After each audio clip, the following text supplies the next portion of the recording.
নমস্কার বন্ধুরা, অনুজ কিচেনে সবাইকে স্বাগত জানাই। আজ আপনাদের সাথে শেয়ার করব ঢ্যাঁড়সের এক দুর্দান্ত স্বাদের রেসিপি। কম সময়ে সামান্য কিছু উপকরণ দিয়ে তৈরি করে ফেলুন এই রেসিপি। আশা করি রেসিপিটি আপনাদের ভালো লাগবে। তো চলুন বন্ধুরা, আজকে রেসিপিটি দেখে নেওয়া যাক। ঢ্যাঁড়সের রেসিপি তৈরি করতে এখানে নিয়ে নিয়েছি ঢ্যাঁড়স, নিয়ে নিয়েছি একটি বটির সাহায্যে ঢ্যাঁড়সের আগা আর গোড়া থেকে কেটে বাদ দিয়ে দেব। ঢ্যাঁড়সগুলোকে দুভাগে ভাগ করে কেটে নেব। তো দেখুন বন্ধুরা, আমি ঢ্যাঁড়সগুলোকে কেমনভাবে কেটে নিয়েছি। এরকমভাবে ঢ্যাঁড়সগুলোকে কেটে নিতে হবে।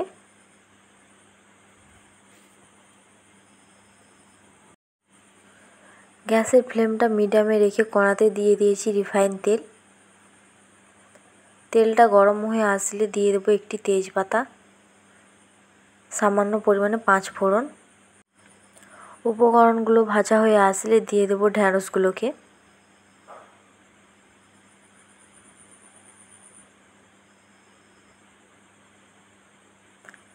দিয়ে দেবো স্বাদ মতো লবণ। ঢ্যাঁড়সগুলোকে ভালো করে ভেজে নেব।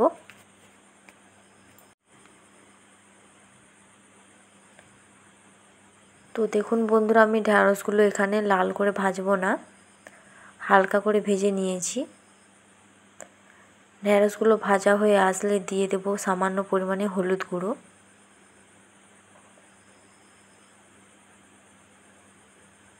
সামান্য পরিমাণে লঙ্কা গুঁড়ো,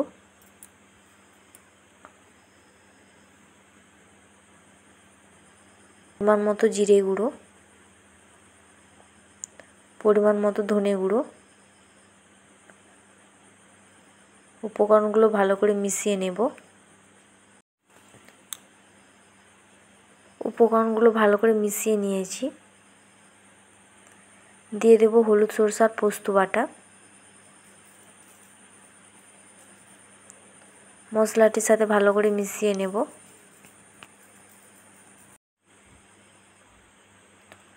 মশলার সাথে ভালো করে মিক্সড করে নিয়েছি।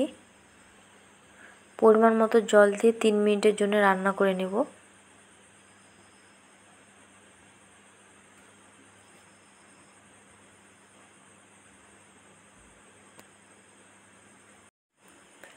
তিন মিনিট পর ফিরে এলাম।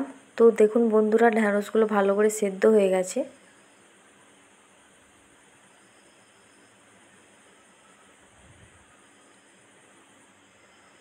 স্বাদের ব্যালেন্সের জন্য দিয়ে দেবো সামান্য পরিমাণে চিনি। চিনিটা ভালো করে মিশিয়ে নেব ঢ্যাঁড়সের সাথে।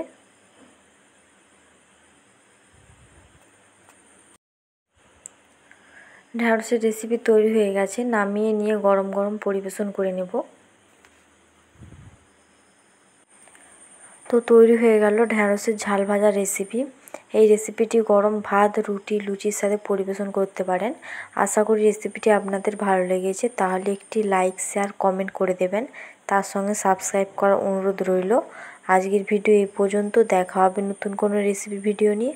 ভালো থাকবেন, সুস্থ থাকবেন। ধন্যবাদ।